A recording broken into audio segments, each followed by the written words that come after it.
All right, everybody, welcome back to Virtual Tavern, a podcast where we talk about all things sci-fi and fantasy. Welcome back. What are you? We just started. What are you already laughing about? When you're like a podcast where we talk about sci-fi and fantasy with my eyebrows, just go sci-fi and fantasy. But anyway, yeah, welcome back to Virtual Tavern, another installment of Fantasy Friday. And we are right in the middle of our coverage of The Lord of the Rings, The Two Towers, Extendo Cock Edition. There hasn't really been anything new lately. We haven't really had any emails. So before we get into our coverage of the episode, we like to do our house cleaning shit. Yep. So very quickly, takes about 10 minutes. Not really anything new, Hunter. No new emails or anything. But if you would like to send us an email, you will be featured on the podcast. Our email is contactvirtualtavern@gmail.com. We would love to hear from you. Absolutely. Hunter, do you have how you doing, buddy? Anything new? Aside from being ungodly hungover and tired, you brought 2 Gatorades over. You're like, I need the hydration.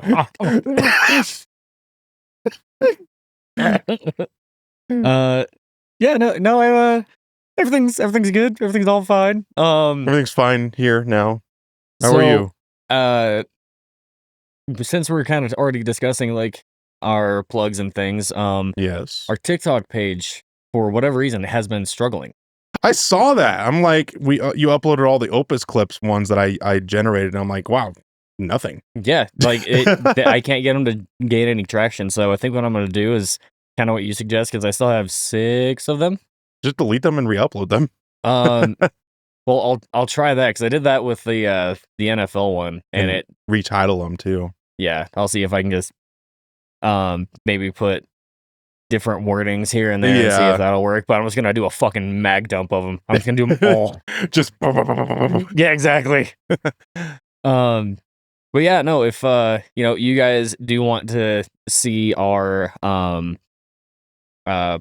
podcast, like little funny clips and things from it, if you're a TikTok person, our TikTok is virtual_tavern_podcast, and we have a YouTube as well. Yeah, there's more than likely like you're already here. Yeah, so fucking like, comment, smash that subscribe button, all that fucking Zoomer shit. Yeah. There's a 50% chance that you're watching this either on Spotify or YouTube. So if you're on Spotify, obviously follow the podcast, but go to our YouTube and subscribe. It's just called Virtual Tavern. You'll see our channel art and everything. I say subscribe to our YouTube more than anything, because that's where you'll get community updates. Yep.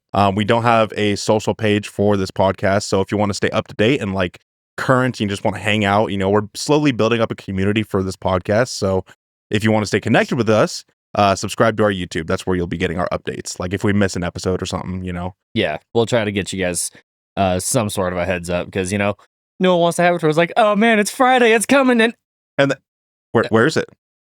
Where's my Fantasy Friday? Where's my fantasy? Dad, is everything all right? Get the hell out, Timmy! No, you're gonna go stay at your mother's. It's just an abusive dad that like instantly turns angry and vitriol if he doesn't listen to our Fantasy Friday podcast. Dude, it's our podcast that saves that kid from getting his ass whooped for nothing. Our podcast is the one thing that separates him from his dark feelings. Oh God. But yes, that's all of our socials and everything. We haven't had any emails, so go ahead and email us. And we also like to cap our house cleaning shit with a talking point recap. For those of you that don't know, we have something called a talking point recap. It's just an opportunity for us to reflect on the previous segment of whatever we're covering. So Hunter, my talking point recap for you for Fantasy Friday, The Two Towers. The last segment we covered was, the 3 members of the Fellowship, Aragorn, Legolas, and Gimli. They met the Riders of Rohan and everything. They tracking down Merry and Pippin. They go into Fangorn Forest and they find Gandalf, the White Wizard. Now, it starts off as just like a little tiny spar, right? Legolas shoots an arrow, Gimli throws an axe, and Aragorn didn't even get a chance to fucking draw his sword, Yeah, because his fucking sword was like burning the fuck out of him. Yeah, so it turns out to be Gandalf, a good guy, but they thought it was Saruman, and that's why they were attacking him. Yeah. My question is, do you think that the 3 members of those Fellowship even stood a chance at fighting Gandalf. Fuck no. Fuck no. Like, he was fucking way superpowered at that point. Like, he had just gotten a upgrade. Upgrade. I was just watching The Matrix last night. Upgrades. So you think they just would have Gandalf would have wiped the floor with Aragorn, Legolas, and Gimli? Dude, he'd have fucked them up. But what's interesting about that is my talking point recap also is about that fight. Did I just copy yours? No. Okay. How do you think the story would have been affected because, obviously they just start attacking because they think it's Saruman. Yeah. So anyway, I started blasting. Yeah. How would the story have been affected if instead of being able to block Legolas's arrow, okay, like maybe he fired a second one or something and fucking straight up. Oh no! How would the story be affected? Legolas just straight up domed Gandalf? Yes! That's a good one. Holy shit! And I have a little Gandalf right there. That fucking makes it funnier. Oh my god! I don't even know how to answer that. Like, it would impact so much. Like, obviously, the War for the Ring would be lost, because Gandalf is, like, our most valuable player outside of, Frodo in the Ring. Yeah. Gandalf is the one that, as we'll talk about in this episode, Gandalf is the one that prevents Rohan from being destroyed by Saruman. Yeah. He brings the reinforcements at Helm's Deep. So, without him, the people at Helm's Deep would have been fucking murked. Rohan would have been destroyed. Yep. And then there's no reinforcements at Gondor in the third movie. Without Gandalf, Sauron wins. Yeah. Not to mention, Legolas would probably be charged with like a war crime or something, or like at least Aragorn. Fuck, how would they react? Aragorn and Gimli. I know. It was like, dude, you got him. You just killed Gandalf. I don't think Aragorn would kill Legolas, but I think he would banish him from the party. Yeah. Be like, just go back to Mirkwood. You've been kicked from the party. The party leader has kicked you. Yes. Oh god, that's a good fucking question, man. All right, so I want to add one little tiny thing. Do you think they would have stood any better chance against Saruman? Because Gandalf the White is more powerful than Saruman the White. Do you think they would have stood at least a small chance against Saruman? I'd say they'd probably have a better chance, but the odds would still be stacked against them. Like it'd be like a 1-to-5 win ratio. Yeah, like it's possible, but you're gonna have to have the right circumstances. Yeah, like a second arrow going to the face. Whereas like Gandalf the Grey, it's more like a 2-to-1 win ratio. Yeah, Yeah, the experience he got from the Balrog really helped him out. Yeah, he fucking killed a boss. He cheesed the boss, lured him outside the play area. 1v1 me. 1v1 me, pussy. That's when he has the lightning. Yeah. But anyway, I think this is a good time to get ahead and go ahead and dig deep into our content coverage. So, as we talked about last episode, the things that happened were Saruman is obviously controlling the mind of the king, right? King Théoden of Rohan. And he's old and weary. His only living descendant, God, what's the son's name that dies? We don't get to see him very much. Éomer? No, that's the cousin, the captain of the guard. It's not really that important, but the son of the king, he dies, and so there's like no line of succession, right? Yeah. Saruman is like slowly killing the royal family and controlling them through Grima Wormtongue, who is the right-hand man of basically the vice president, to Théoden. And now oh my god. King Théoden is Joe Biden. Oh, the similarities are so striking. Like, they're both old and senile. They have to be like walked on stage with like their fucking security guard and be like, what is that, my liege? He says increase the taxes. Okay, Biden says increase the taxes. Increase the taxes. Full diaper. All these gas prices have got to go up. What are you fucking Bernie Sanders? Yes. I don't think that 99% of the rings should be held by the men. The 99. The rings of Numenor should be going to the elves and the dwarves. It's high time the rest of... I can't. Okay, we're getting off topic, but it's great. But, what was I Oh, King Théoden. All right, so what happened in the last episode was Saruman's controlling the mind of King Théoden of Rohan. You know, that whole kingdom is like falling into despair. Yeah. And Aragorn, Legolas, and Gimli are tracking the footsteps of, you know, Frodo and Pippin, trying to save them from the Uruk-hai from the first movie that killed Boromir and captured them because they think that they have the ring. And as soon as they find out they don't, they're dead. Yeah. But luckily, you know, the warband of, you know, Rohan loyalists is what I call them, led by, you know, Éomer, the chief captain. Luckily, they killed all the Uruk-hai, but they unfortunately think that they were dead, including, like, we piled the carcasses and burned them. We left none alive, you know. Gimli's all sad-faced and everything.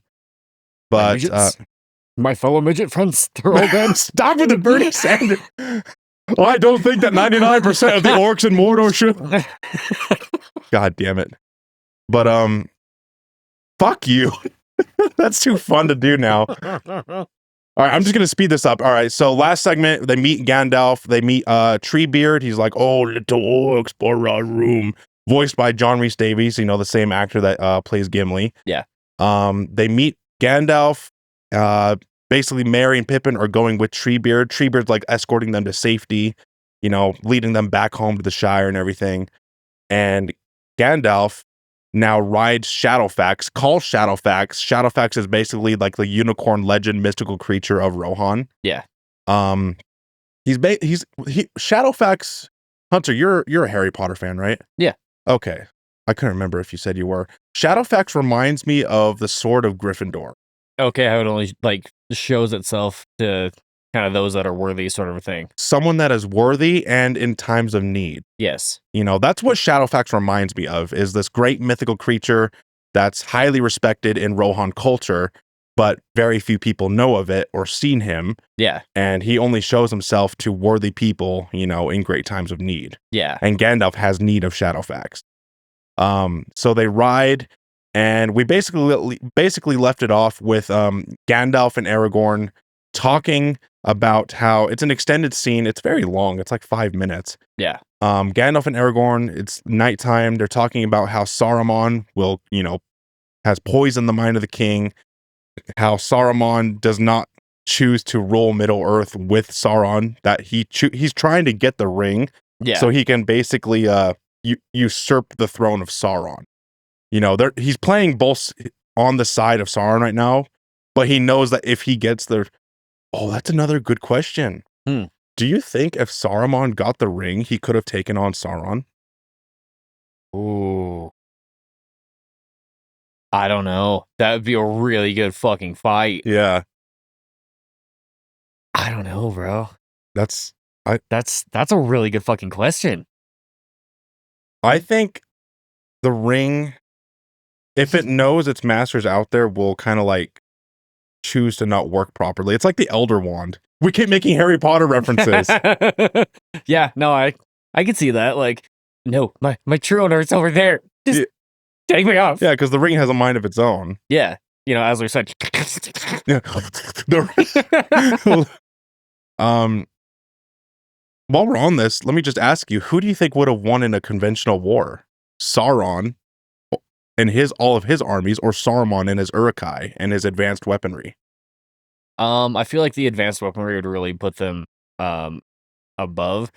It would kind of just end up coming down to the two fucking leaders fighting each other. Yeah. So I would say more than likely the Uruk-hai, especially since they have, you know, as you said, more advanced weaponry and things like that. Okay.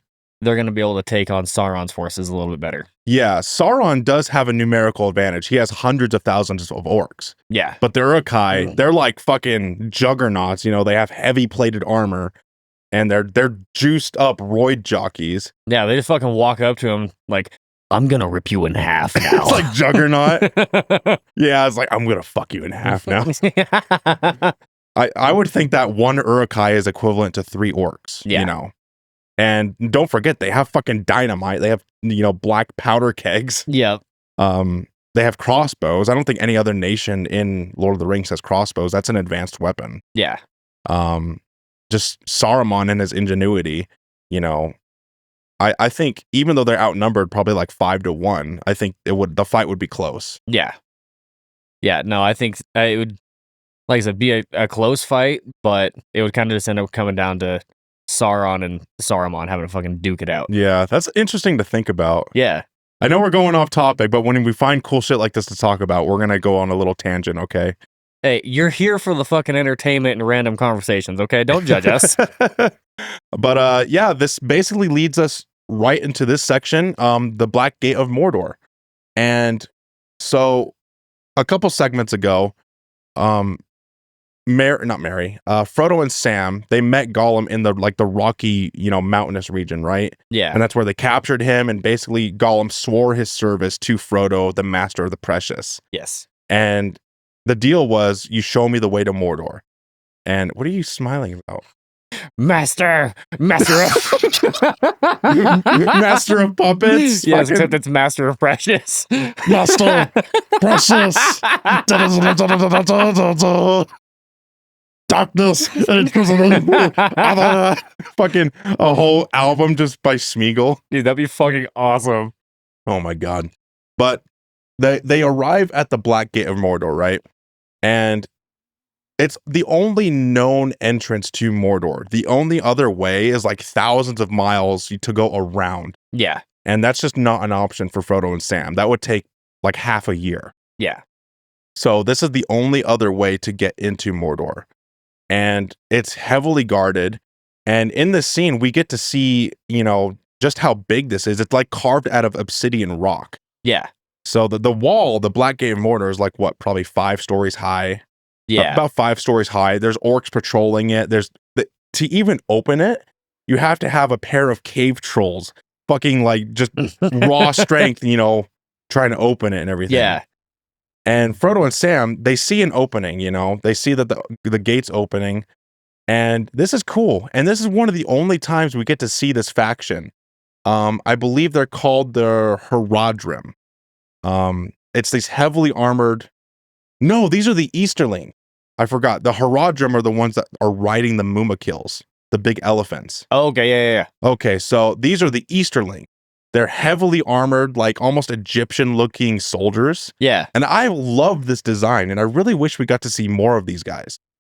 In the Battle of Osgiliath, you can it's like a blink and you'll miss it moment. Yeah. But you can kind of see them in the back of like the boats, when they're storming Osgiliath at nighttime and taking the city.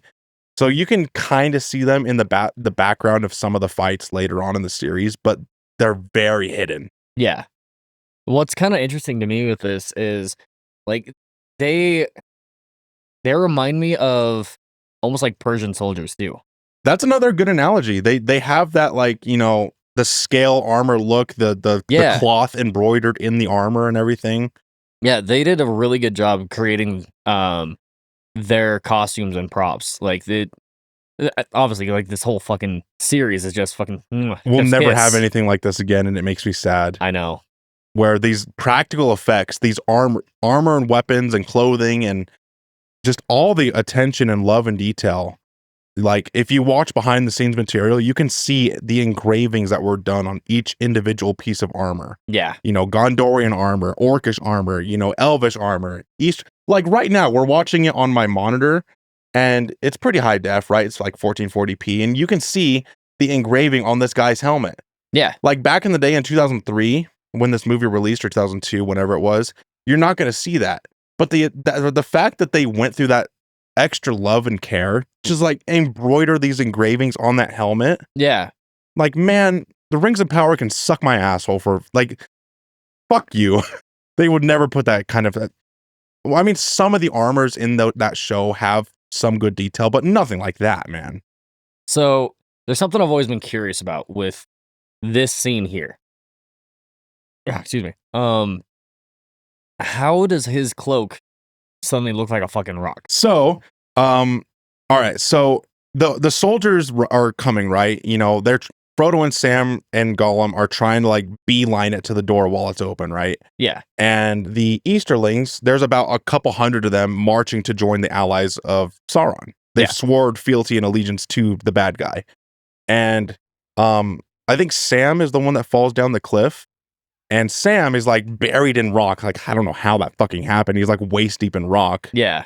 And the only option Frodo can think of, because there's a few, the rock tumbling and everything draws the attention of a few of the Easterlings. Yeah. And the only thing he can think of is to pull the cape over, the cloak. And the cloak, we talked about this, it is one of the gifts from the elven lord, who's I can't remember his name, but he's the wife of, fuck me. He's the husband of Galadriel in the first movie. He has like 5 speaking lines and that's it. Yeah. But they were the gifts from the woodland elves of Lorien.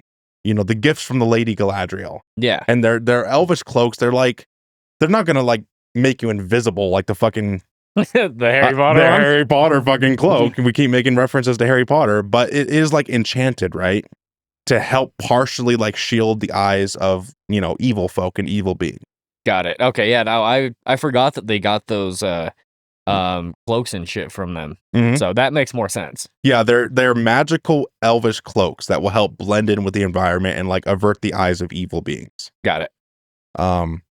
But yeah, so Frodo like does like a tent kind of maneuver and everything. And I've always liked what's that? He pitched a tent with Sam. So pitched a tent with Sam, you know.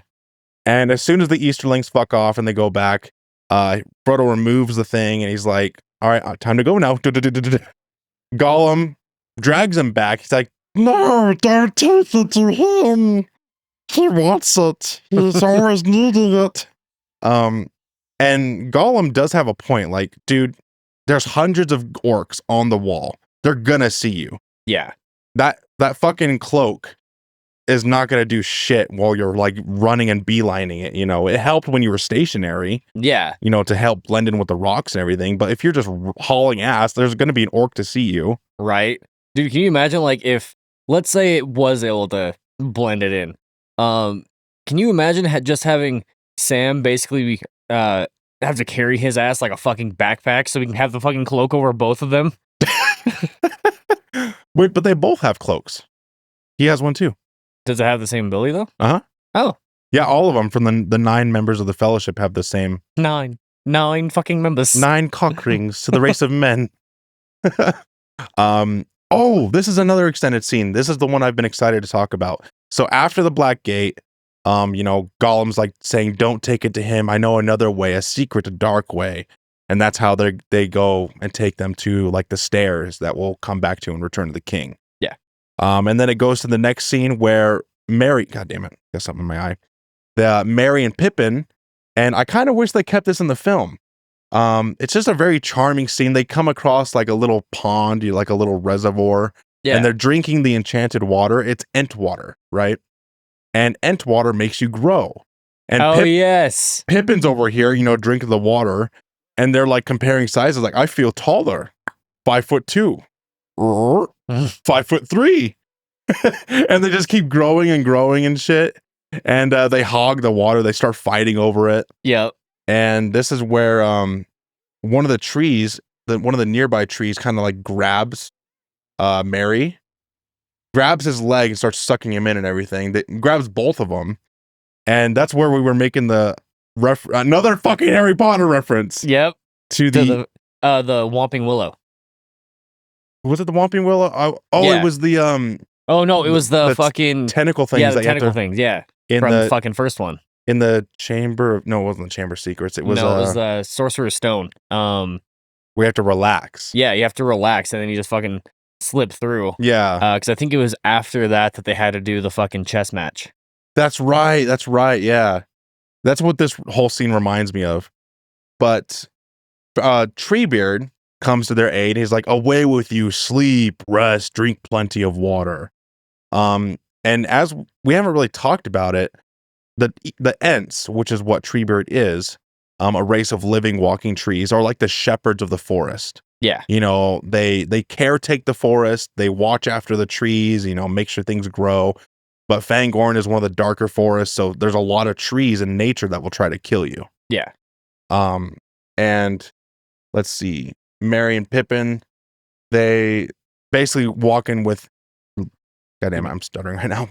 Merry and Pippin, they continue their journey with Treebeard to go find safer haven. Yeah. And then we go straight to Gandalf, Legolas, Gimli who's still riding bitch with Legolas, and Aragorn. And this is where we're going to be getting into the exorcism of one Théoden king. The big title crawl. Fuck me. King Théoden's head just... Fuck me. Your mother sucks cocks in hell. That's fucked. But for me, this particular scene is one of the more memorable ones. Yes. Like anytime I think Two Towers, like this is what comes to mind. And then the other one is the reminder that, jet fuel can't melt steel beams, but different type of Two Towers on that one. Stop it. I can't help it. It's too easy. But, go ahead. No, I was just going to say that it's a very memorable moment for me here. Yeah. So they arrive to Edoras, and I love this. The whole city is like built on top of a little mountain in the middle of nowhere, so it really stands out. And if you're a Skyrim player, you know where the inspiration of Whiterun came from. Yeah. It can't be any more evident. Like Whiterun is Edoras. Yeah. So if you haven't like watched fucking Lord of the Rings, and you're, first of all, what the fuck are you doing if you haven't on this podcast if you haven't watched Lord of the Rings? Go watch it. But if you played Skyrim, just visualize Whiterun, and that's Edoras, but bigger. Pretty much, yeah. But they arrive to the city like do not look for friends here. And Éowyn, who is the niece of Théoden, right? Yeah. That's Éowyn right there. Éowyn is like watching over the king's son, and eventually, unfortunately, he died in his sleep. And here comes fucking Wormtongue opening up the door as if on cue. Yeah. Hunter, do you think that the son of the king died of natural causes, or do you think Wormtongue finished the job during the nighttime? Oh, Wormtongue 100% fucking killed him. You think so? Yeah, I'd almost guarantee it. Because I don't think it's mentioned in the books. Mm-hmm. I could be wrong, but I don't think it's mentioned explicitly in the books, like how he dies. And I forgive me, I've listened to the books on audio podcasts and everything, and audio books and everything, but it's been a while. It's been a while since I first saw it. Stop it. But I think so too. I think he full on fucking just like, even though his chances of recovering from his wounds were like slim to none, I think he didn't want to take a chance. Yeah. Plus, he was fucking kind of needing him to be out of the way so that way he could do his fucking creep thing with Éowyn. I know. And he opens up the door. He's like, oh, he's dead. Oh, he must have died sometime during the night.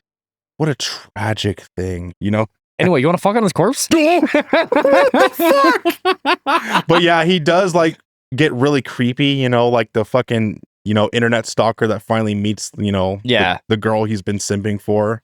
Yeah, like even like caresses her fucking cheek and shit. Like, dude, fucking stop. He's like, your words are poison.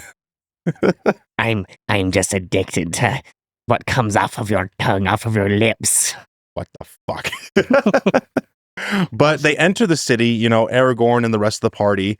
And Gimli has a really funny line. You'll find more cheer in a graveyard, because everyone's staring at them. Yeah. And, they're obviously, it's been a place of despair, right? There hasn't been like much joy and hope in this city in a while. Yeah. A while. But there are a few extended scenes where they just like do more overhead shots of, Edoras and everything. Yeah. And Hunter, they built an entire city for this. Thatch buildings and everything. The attention to detail is immaculate. Yeah, no, they did a really good fucking job. And I wish that movies nowadays had that same kind of mentality rather than just do it all fucking digital. I get that, doing it digital, you're going to be able to do it kind of faster and a little bit cheaper too, but the quality that it adds to have the actual like physical sets and shit built adds so much more fucking, like, at least for me, it's way more enjoyable to actually watch it. Yeah. One thing I did want to mention is there's a little bit of visual storytelling when Éowyn, she like has her argument with Wormtongue, says your words are poison. She storms out of the Capitol building, and there's wind rustling and everything, and I don't know if it was intended or not, and if they just kept it in the film. Yeah. But one of the flags, one of the banners of Edoras was breezing in the wind on a pole, and it fell off. Yeah. And it like fell on the ground and everything. I think that does a lot of visual storytelling to say, hey, like this place is crumbling. It's on its last legs. Yeah. It's like if you go to the White House and the fucking like American flag just falls off the, pole. Yeah. And it falls on the ground. Like, all right, our country's fucked. Yeah. I mean, essentially it's like if, let's say she were to try to get a message out to try to see if anyone can fucking help them. She'd send the carrier pigeon out with like, "Help me, Gandalf White Roby." You're my only hope. But there's another funny scene. The members of the Fellowship, they go to the front door, and here is Hama, one of the captains of Rohan. Basically, probably took over Éomer's job, when he got kicked out. Yeah. Hama, he basically playing the security guard. He says, "I cannot let you meet the king so heavily armed, Gandalf Greyham." Oh, that's what his name is. To the writers of Rohan, he's known as Gandalf Greyham. We've talked about in the past how Gandalf has multiple names, Yeah. with the different people he encounters. So again, that's kind of like, we've compared them to essentially being angels and things like that. Yeah. Like, different races or whatever are going to have different names for them. Mm-hmm. And Gandalf, they give the weapons and everything. And, Hama says, "Your staff." Oh, you would not part an old man from his walking stick, would you? He's like, fuck, you're right. Yeah. And then he gives Aragorn a little wink, like, I got these motherfuckers.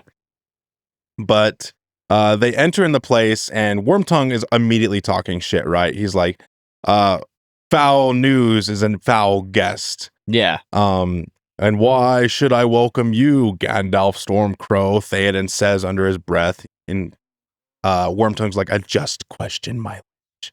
Late is the hour in which this conjurer chooses. He's just being smug as fuck. Yeah. And I love this next line. Gandalf says, "Silence! Keep your forked tongue behind your teeth. I did not come through fire and death to band-aid cruel words from a witless worm." Like, holy fuck, just like a full roast, like, fucking shots fired. Just full on roasted his ass. Yeah. Another thing to mention before they walked up here, he had a gray robe on to disguise himself to not show his true potential. He was holding his cards close to his chest. Yes. He wanted to be known as Gandalf the Grey still. Exactly. Just that way he can kind of get in there without them having to fucking immediately be like, oh shit. Yeah. But Gandalf, Théoden is mocking him, and it's not Théoden's words, right? It's Saruman's words, like, funneled through Théoden's body. He's possessing him. Yeah. So Théoden's talking, but it's the words of Saruman. And Gandalf goes, he's like, pretends to exorcise him. "I release you, spell." "You have no power here, Gandalf the Grey." "All right, motherfucker," throws the cloak off. Immediately, please don't. It is immediately thrown back in his chair, like, oh, fuck. "I will draw out you, Saruman, as poison is drawn from a wound." It's like elderly abuse. God damn. Kinda, yeah. He's like wincing in pain. But in all seriousness, I do want to mention something here that I caught on repeat viewings. So we know that Saruman at one point was good, right? Yeah. from the Hobbit movies, we know that he was part of the White Council, and he was not always evil. That came with probably, using the Palantir, and much like King Denethor of Gondor, the Palantir show you a warped version of the future events. Yeah. It shows you more doom and gloom than anything. So if you are constantly watching that version of the future, you're going to fall into despair. Yeah. And that's what happened to Saruman. That's what happened to King Denethor. So I'm thinking Saruman at one point was friendly with the people of Rohan. And as Gandalf is exorcising, King Théoden and talking to Saruman directly. Yeah. And he says, Rohan is mine. And he says, you did not kill me, and you will not kill him. And what I kind of got from that is, so Saruman did not kill Gandalf because he still holds, somewhere deep down, he still considers him a friend. Yeah.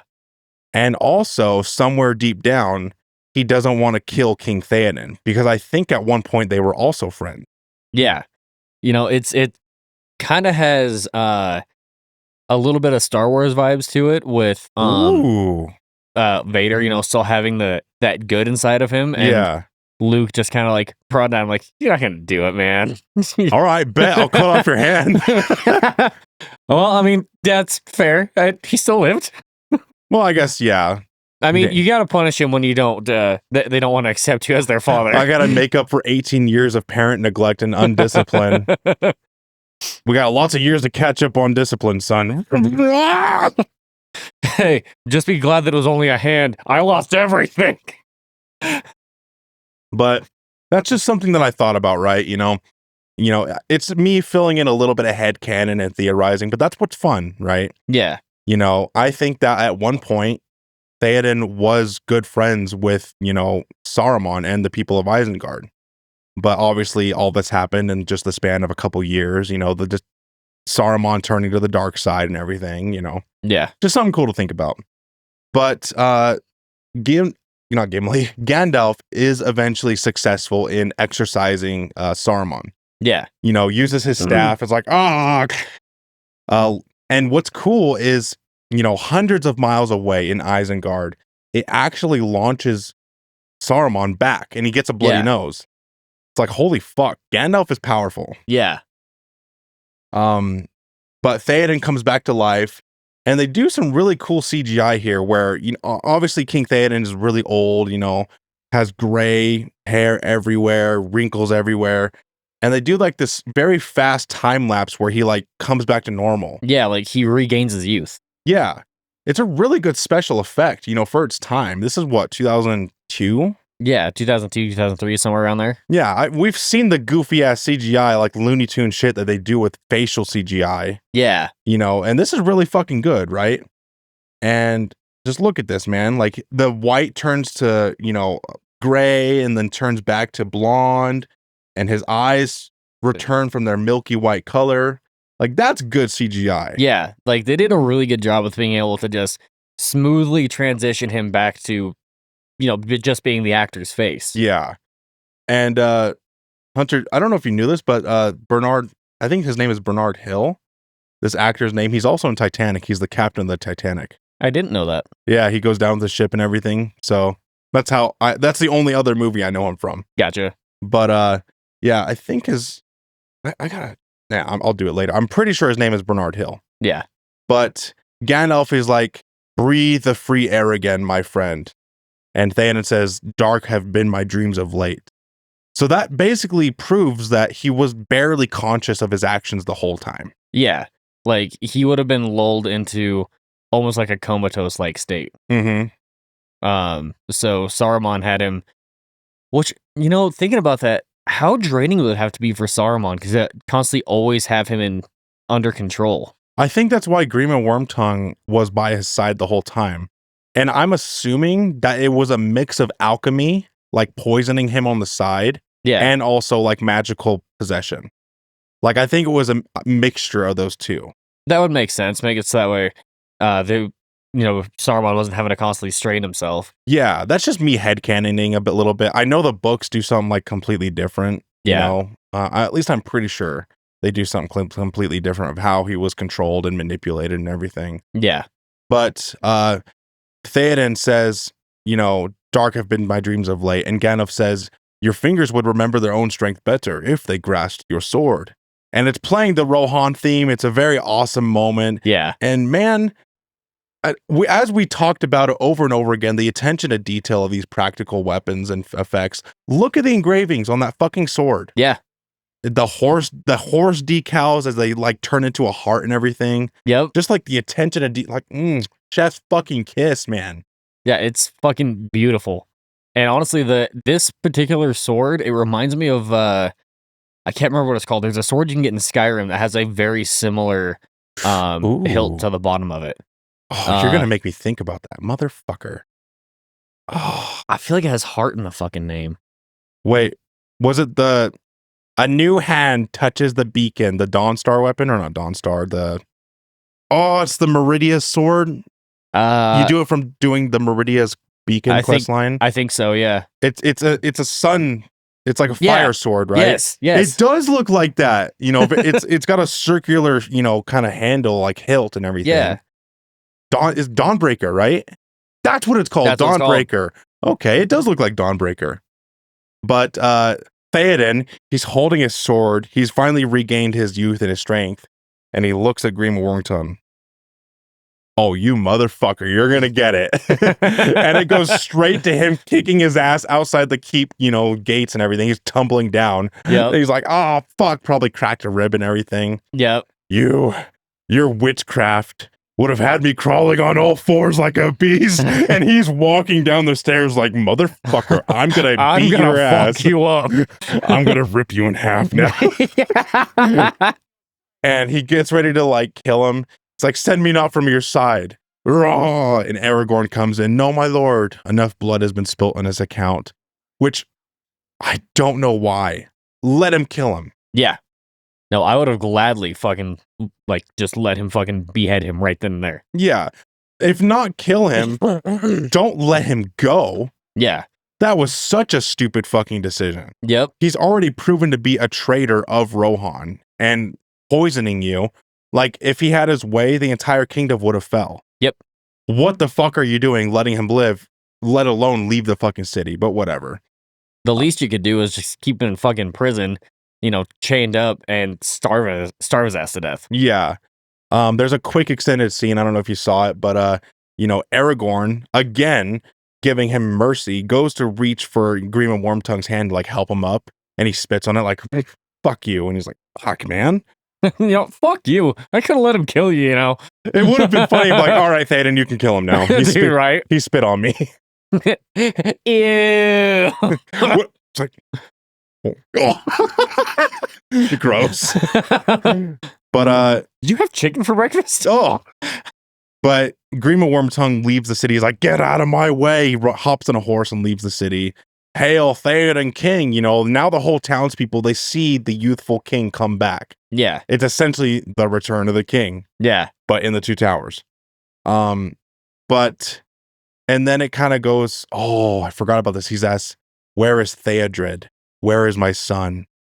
And now he has to know that his son has died. Yeah. We were struggling to remember the name of his son as Theodred. Yep. And then another extended scene, which I could kind of go without. It's the funeral scene. Oh, yeah, where they're just carrying his body down there. Yeah. Éowyn, the whole townspeople and the royal guard are carrying Theodred's body into the tomb. And Éowyn singing a Gaelic song Dale, Dale, Sail, Mail, Don, Scon, Don. Yeah, it doesn't really add much. It's fine that they cut this one out of the movie. Yeah. But after this, the casket closes. Dale. And then it shows Théoden grieving over the casket, and he's holding a flower. It's called a Cymbalurna, I think. I can't pronounce it right. But he says, ever has it grown on the tombs of my forefathers. Now it shall cover the grave of my son. And fuck, man, this is sad. I can't remember where this quote is from, but it's the quote is, in peacetime, sons bury their fathers. In wartime, fathers bury their sons. Yeah. I think that was probably sometime during World War II that quote came around. That makes sense. But that's a lot like this right now. He says, no parent should have to bury their child. Yep. And, that hits hard, I mean, absolutely. Because that's like, even for someone who, doesn't have kids, like you feel it, you experience it regardless. You can only imagine what it would be like to have to put someone in the ground that you literally saw fucking go from shitting in their diaper to, fucking full grown adult or whatever. Yeah. And, Théoden, I'm assuming Théoden was only like what, early 20s, 22, 23. He looked pretty young. Yeah. It sucks when like, holy shit, this kid had his whole life ahead of him. Yeah. And you as the father, you're like, I lived a good life. I've lived a good life. If I could, I would swap places with him in a heartbeat. Yeah. That sucks. Like, no parent should have to bury their child. And he breaks down. We've only met this character for 10 minutes at most. Most of it was when he was possessed. And Bernard Hill, when he's breaking down, you feel it, man. Like, these films do a really good job of like showing true authentic masculinity. Yeah. Where it's not toxic, but like true like heroic, masculinity, like Aragorn is the perfect epitome of like a masculine character that has a lot of strength and a lot of vulnerability, a lot of personality. And to see Théoden just completely break down and show his emotions, it's authentic. Yeah. He's a strong man. We know that from the later on in the other films. Théoden is a strong dude. Yeah. But he just lost his son. Yeah, it's also a very it's a humanizing moment because we just obviously like the majority of the time that we have dealt with his character, he was possessed and he was this evil fucking creature, right? Mhm. But now that excuse me, Okay, sorry, continue. I didn't mean to interrupt you. I mean, I did, but yeah, he was just a very dark character, and now that he's back, we get to see more of the human aspect to him rather than just him go from being dark to I'm a leader. Like no, he's still just a dude. Like yeah, whether it's a king or not, like man just lost his son. Like he's gonna be fucking broken, and he portrayed that perfectly. Yeah, it's nice to see like vulnerability, Yeah, in a character, authentic vulnerability. Yeah. But then after the funeral scene and everything, and after Théoden cries, and it goes straight to the courtroom. Oh wait, no, they see on the horizon. Gandalf sees the two refugees from a few segments ago. The boy and the girl from the riding on the horse. Yeah. As they were leaving the villages that were getting burned down by the wild men of Dunland and the Uruk-hai, the boy falls off the horse, and they were obviously malnourished, been riding for days without probably food and water. Yeah. And how many days do you think? Would it be 3 days? Would it be 3 days that they were riding? 3 days. We had nothing but maggoty bread for 3 stinking days. But then it goes straight to the courtroom. Théoden has regained his youth, regained his vigor and everything. And he's just on the stool, like his fucking throne, like, fuck, man. I woke up from a comatose state. I lost my son, and my kingdom is under attack. Fuck, I can't catch a break. God damn it.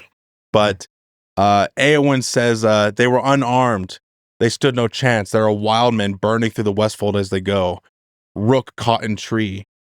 And the little fucking kid, he's like, where is mama? And I always imagine Éowyn saying, shh, shut the fuck up.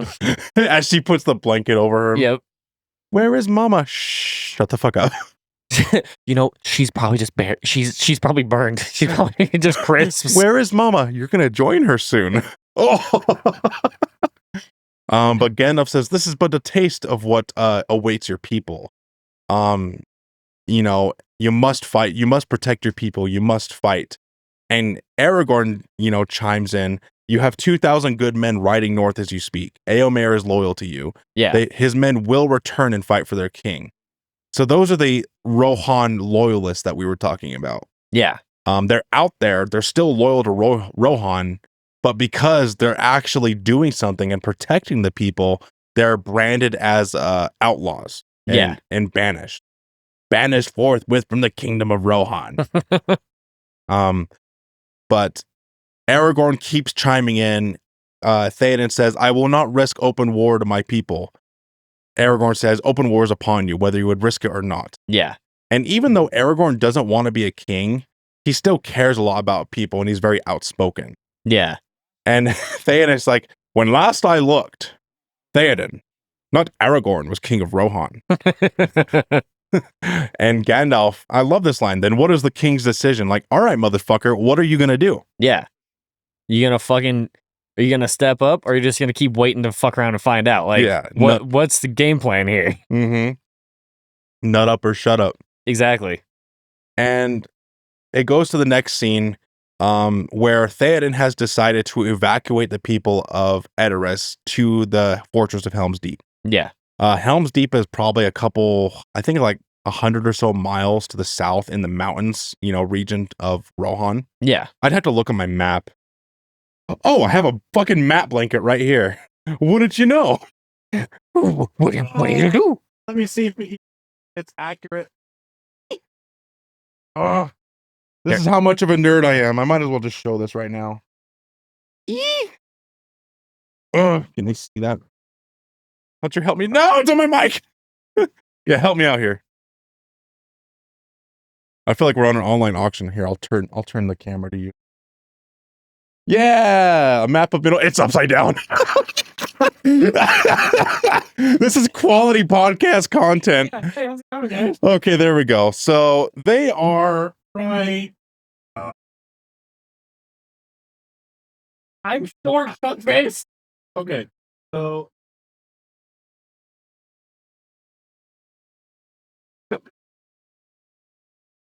Oh, all right. You're playing. Okay, this map isn't. No, you're fine. I thought it would have the details of like Helm's Deep. I should have just fucking full on nut tapped you. That would have been funny. This is quality podcast content. This is why you come here, folks. I was gonna try to show you on my little blanket map, where Edoras is in relation to Helm's Deep and everything, but it didn't work out. So I'm keeping that in. We tried. I'm keeping that in. That was funny as fuck. But they're retreating to the Fortress of Helm's Deep, which has basically saved their people in their past. Yeah. But he's basically putting himself in a corner, right? Where there's no way out. What? Sorry, I'm still thinking of that's my dick. Oh. Oh my God. Okay. Good times. Good times. How are you? I fix my camera. No. Oh, that's my well, now you know how the magic happens, I guess. Anyway. You know how the sausage is made.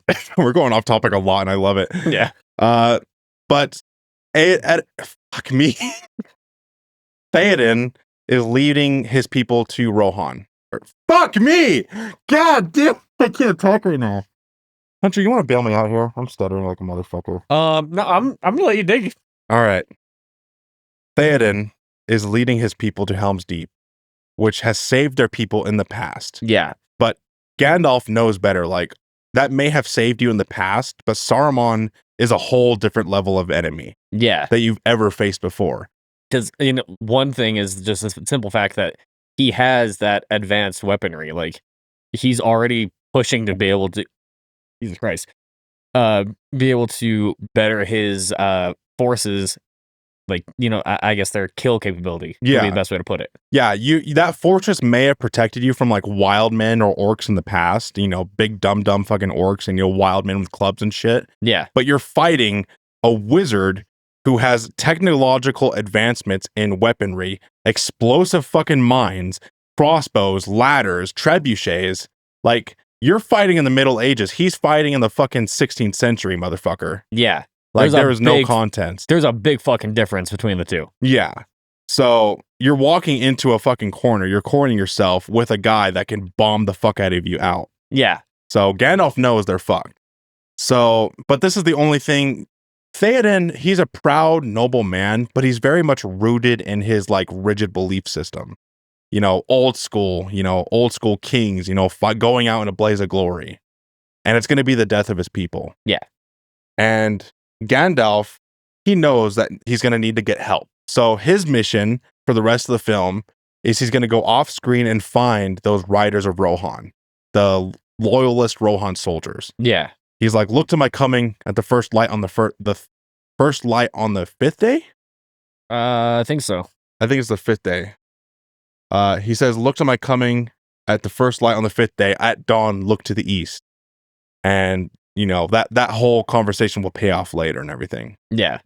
And this is going to be a good point to stop. We are almost at our 1 hour mark. So next time you see us on Fantasy Friday, we will have the mass exodus of Edoras to Helm's Deep, and we will see where that goes. So, Hunter, do you have anything to add? Anything? Let me ask you this. What was your favorite part of this segment? Honestly, my favorite part would probably have to be just the exorcism itself, because like I said, it's a very memorable thing and something that I always think about. Yeah. With a close second being just a little snippet of Aragorn when they're in the feast hall or whatever. Yeah. And what the hell does he fucking say? It's one of the fucking war is upon you, where you would risk it or not. I think so. Because fucking it's one of the ones that they use in fucking YouTube poops and shit all the time. It's one of those clips. For Aragorn? It's one of Aragorn's. It might not be "War is upon you," but yeah, there's a clip in there. I just can't remember what the fuck he says right now. Huh? Yeah, I can't remember either. Yeah, I'll have to fucking go back and play it once we're done recording. Yeah, there's a lot of cool hypotheticals that we had for this segment. This is where we're kind of leaving the realm of world building, and now we're into some of the action and some of the heavy. We're starting to get the wheels turning. Yeah. Things starting to ramp up, and I love it. Yeah, I like the fact that as you said, the world and the plot's pretty well established, and now we can see the fruits of the labor and all that shit. Yeah, we've sat down, we've ordered the meal. This is the appetizer. Yeah, this is the mozzarella sticks before you get to the fucking steak sandwich. Give me that goddamn steak, Sammy. That steak, Sammy. I don't really have anything else to add either. I just love this film. I love this segment. This is where things start to ramp up, where we start to the exorcism, as we talked about. That's our favorite part. Stop fiddle fucking with my couch. Dude, this is the second time I'm gonna cut off your fucking nuts, and then I'm gonna cut off that fucking string, that stray. Fuck me, I can't talk. There's a stray string coming out of the seam, and fucking ADHD brain's like, I gotta play with it. It's here. I gotta fiddle. Well, you know what? I remember what the line is. Okay. I believe it actually was about the writers, because Éomer's loyal to you, and they just have to fucking replay that over and over and over. I do remember that YouTube poop. Éomer's loyal to you. Éomer's loyal to you. Yes. And just the whole time he's just Éomer's loyal to you. Yeah. I forgot about that. Yeah. Dude, I've been seeing it's happened a couple times where the scenes from the YouTube poops have been popping. I was like, oh yeah, I remember that one. I remember that one too. It's take me back to fucking high school. I know. Old school YouTube poops. We have it so good nowadays with our meme material. Back then, you were really on the trenches. You had to splice together footage. Yeah. At just the right moment, for audio to sync up, for Commander Shepard to say, well, bang, okay. Motherfuckers, that wasn't AI generated. Motherfuckers had to go through the game files or game footage and splice together moments where he said those few syllables and everything and say, well, bang, okay. Yep. You're lying, Morgan. Yeah, motherfuckers were in the trenches back then with YouTube poops. All right, anyway, we're off topic. I hope you guys enjoyed our next installment of Fantasy Friday. Join us next time, where we will be leaving Edoras and we will be chased by some very hungry doggos. Hungry doggos? Hungry doggos. Oh. We're retarded. Sorry, can't say that word anymore. The prey has become the predator. Anyway, this has been Virtual Tavern. My name is Adam Edgar. I am Hunter Chambliss. And we will catch you guys, hopefully less stupid, on the next time. Kachiga.